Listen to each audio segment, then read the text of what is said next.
नमस्कार. कोर्ट कचेरी या यूट्यूब चॅनल मध्ये आपले स्वागत आहे. आपण आज तक्रारी अर्ज याबाबत सविस्तर माहिती घेणार आहोत. शासकीय कार्यालयामध्ये तक्रारी अर्ज दिल्यानंतर आपण पोच घेणे का आवश्यक आहे याबाबत सविस्तर माहिती पाहणार आहोत. मी ॲडव्होकेट विशाल मधुसूदन गावडे, मोहोळ तालुका, जिल्हा सोलापूर.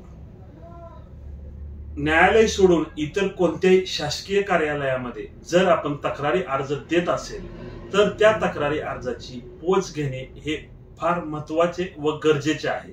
कारण कोणत्याही शासकीय कार्यालयामध्ये जर आपण तक्रारी अर्ज देत असेल व त्या तक्रारीचे निवारण होणे गरजेचे असेल तर सदर कार्यालयाचा सही शिक्का घेऊन सदर कार्यालयाची तक्रारी अर्जाच्या झेरॉक्स कॉपीवरती पोच घेणे हे आपल्यासाठी फार महत्वाचे आहे. कारण आपण जी दिलेली तक्रार आहे आपली बाजू खरी आहे यासाठी त्यावरती काहीतरी कारवाई व्हावी हे आपल्याला जर वाटत असेल तर सदर तक्रारी अर्जाची पोच घेऊन ती पोच आपण ठेवू शकतो.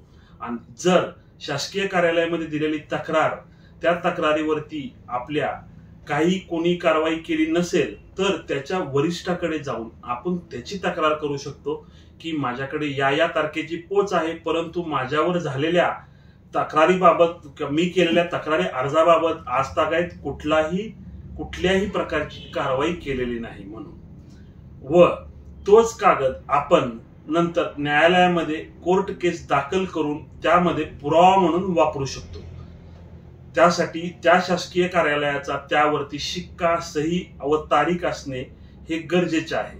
म्हणून आपली बाजू खरी आहे हे सिद्ध करण्यासाठी आपण कोणत्याही शासकीय कार्यालयामध्ये गेल्यानंतर आपण देणारा तक्रारी अर्ज आहे तो तक्रारी अर्ज देऊन त्यावरती त्या शासकीय कार्यालयाचा सही व शिक्का, तारीख घेऊन ती पोच आपण आपल्या न्यायालयीन कामासाठी व इतर कामासाठी वापरू शकतो.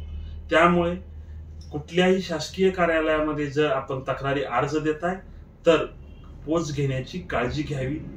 व अशाच प्रकारचे नवनवीन व्हिडिओ ऐकण्यासाठी कोर्ट कचेरी या यूट्यूब चॅनलला सबस्क्राईब करा व या व्हिडिओला जास्तीत जास्त शेअर करा.